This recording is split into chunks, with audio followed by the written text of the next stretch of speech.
The movie opens as we meet two Mormon missionary girls named Sister Paxton and Sister Barnes.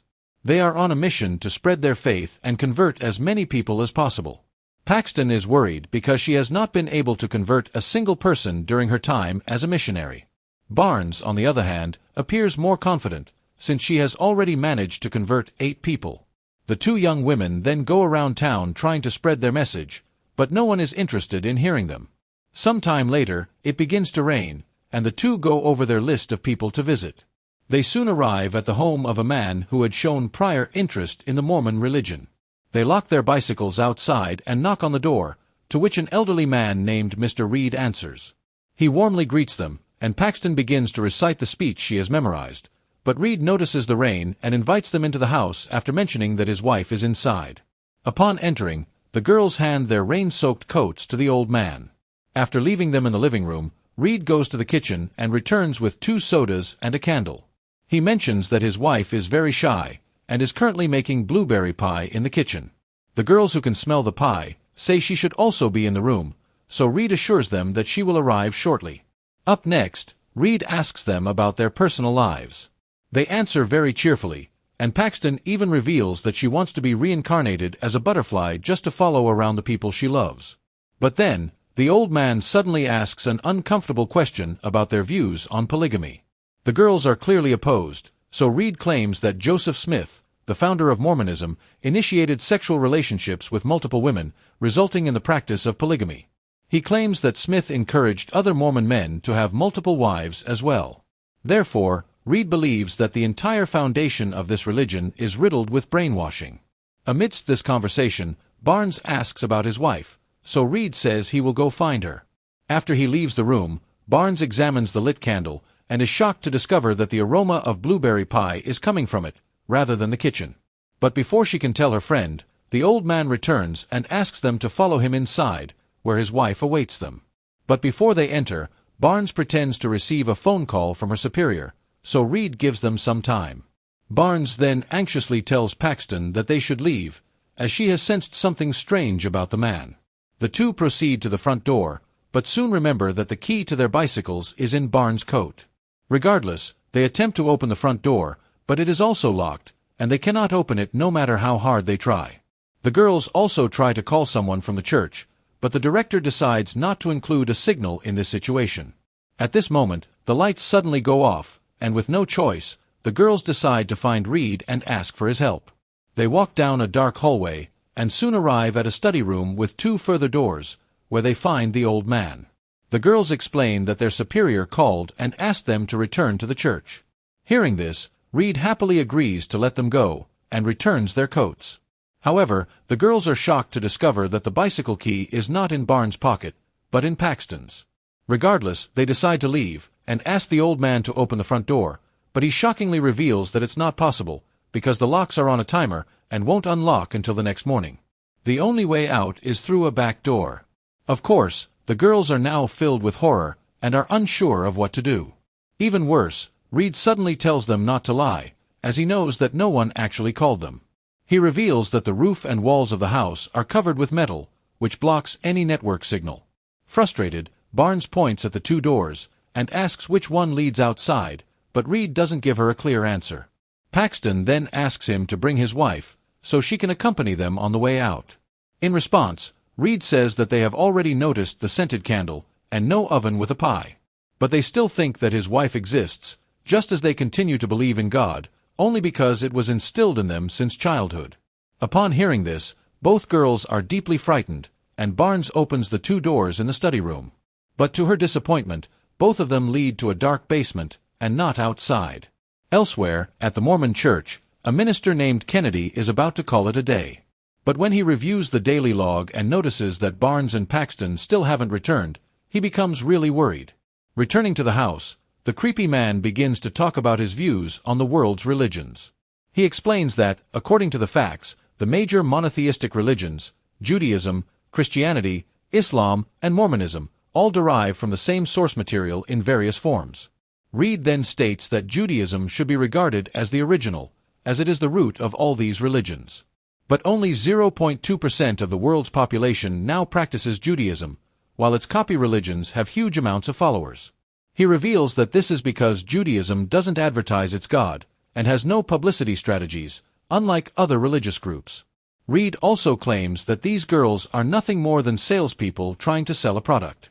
After this, Reed writes belief and disbelief on 2 doors, and challenges the girls to choose one to leave. Paxton tries to enter the disbelief door, but Barnes stops her, and says the choice doesn't matter because he won't let them go. Barnes then chooses to enter the belief door instead, and Paxton also follows her. They ask Reed if he isn't coming, but he simply shuts the door on them. The girls soon arrive at a dark basement, with only a table and a fold-out chair in the room. Barnes moves the table, and places the chair on top to try to reach a high window. But, when they hear the door above the stairs open, they quickly return the furniture to their original positions. Barnes then hands Paxton a letter opener that she had taken from Reed's study, asking her to use it on the man if he tries to hurt them. Moments later, someone arrives at the basement, and they think it's Reed. But it turns out to be a barefoot woman, dressed in a dirty robe and looking decrepit. The woman places a pie on a table, and begins to convulse on the floor without saying anything. Meanwhile, Reed begins speaking with the girls through the speakers installed in the basement. He explains that this woman is a prophet of God, and today they are going to witness a miracle.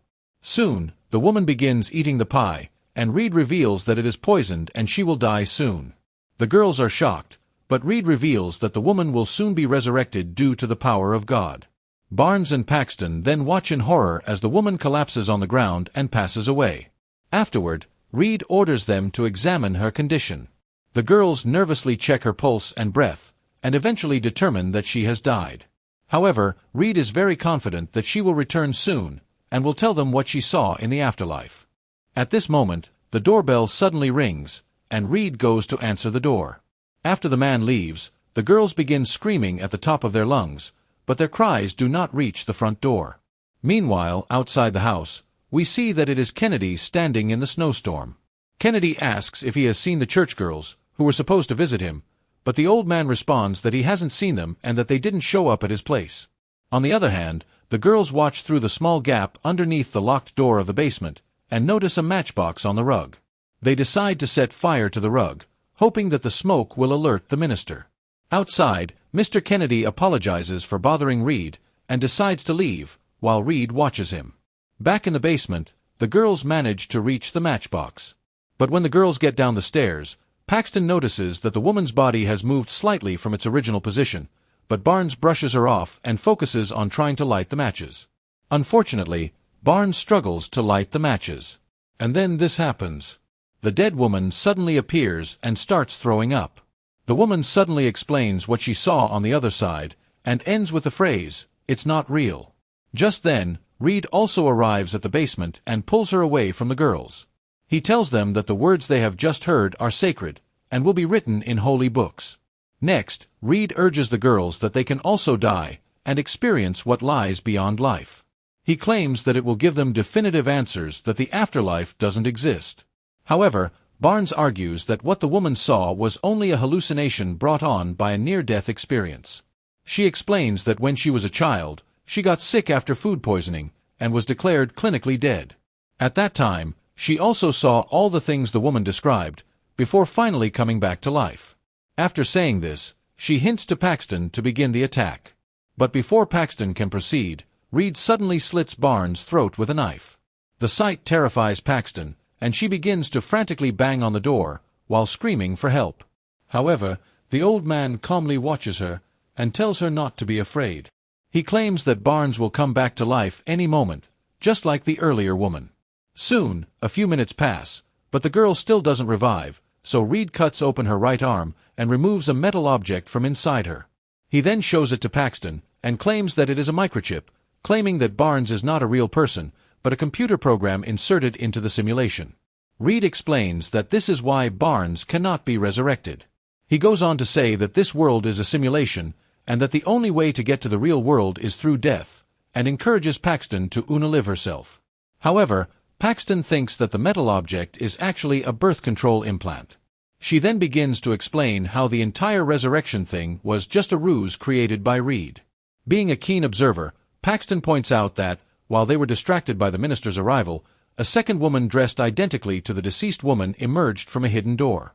This woman took the dead one's place and recited a script written by Reed. However, the woman improvised a phrase that was not planned and said, "It's not real." Thus, Reed's murder of Barnes, as well as his attempt to persuade Paxton of a simulated reality, are all improvised to cover up his failed plan. After saying this, Paxton begins looking for hidden doors throughout the basement, and eventually finds one, which leads to another cellar. Reed warns her not to go in there, unless she is prepared to find the one true religion. Despite everything that has happened, the girl decides to proceed, as she wants to find out the truth. She then descends a shaft to the bottom, where she discovers a woman's corpse, proving her theory correct.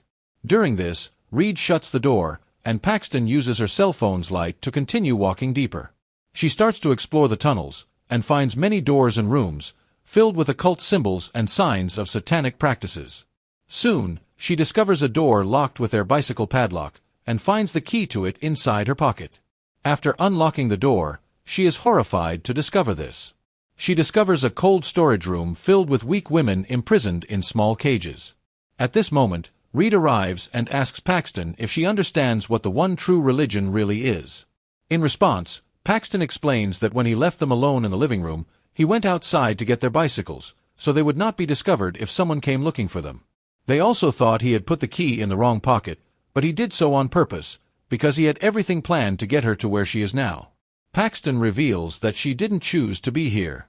She explains that he wanted her to know that the only reason she's standing there right now is because it's exactly where he wants her to be standing from the beginning. Thus, she has finally discovered the only true religion, which is control. Upon hearing this, the old man is impressed, and admits that she is right. He claims that none of these women are here against their will, rather, their own beliefs and decisions have brought them to this point. After that, he cuts one of the woman's fingers as a punishment for going off script earlier. The sight makes Paxton cry, and when the psycho begins yapping about religions, she seizes the opportunity to stab him with the letter opener Barnes gave her earlier. Paxton dashes through the underground corridors, climbing a staircase, until she finally reaches the study room. She barricades the door with a table, but soon realizes that all of the doors in the house are locked. In the end, she concludes that the only way out is to go downstairs and find an exit. But unfortunately, as soon as Paxton reaches the basement, Reed stabs her in the stomach. They both collapse to the ground, injured. Reed, with his last remaining strength, asks her to pray for them. Paxton responds that praying won't change anything, but she admits that there is something beautiful about thinking of others and being kind. Following this, she eventually begins to pray, and Reed crawls across the floor and leans on her chest while crying. Here, Reed raises his knife to finish her, but then someone pierces his head with a wooden plank with nails. It turns out to be Barnes, who is still alive and has managed to kill the sadistic man. But sadly, she also collapses, and soon dies in the arms of her friend. In the aftermath of this incident, Paxton crawls upstairs and comes across a prototype of the place. She examines it and discovers an escape route through an air duct. Paxton goes through it, and finally leaves the wretched house after hours of torture. As she gets outside, a butterfly lands on her hand. This reminds Paxton of a wish she made. If she were reincarnated, she would return as a butterfly and land on her loved one's hand. It then vanishes, leaving Paxton alone in the snowy landscape. Make sure to subscribe and turn on notifications so you can watch more videos like this. Thanks for watching.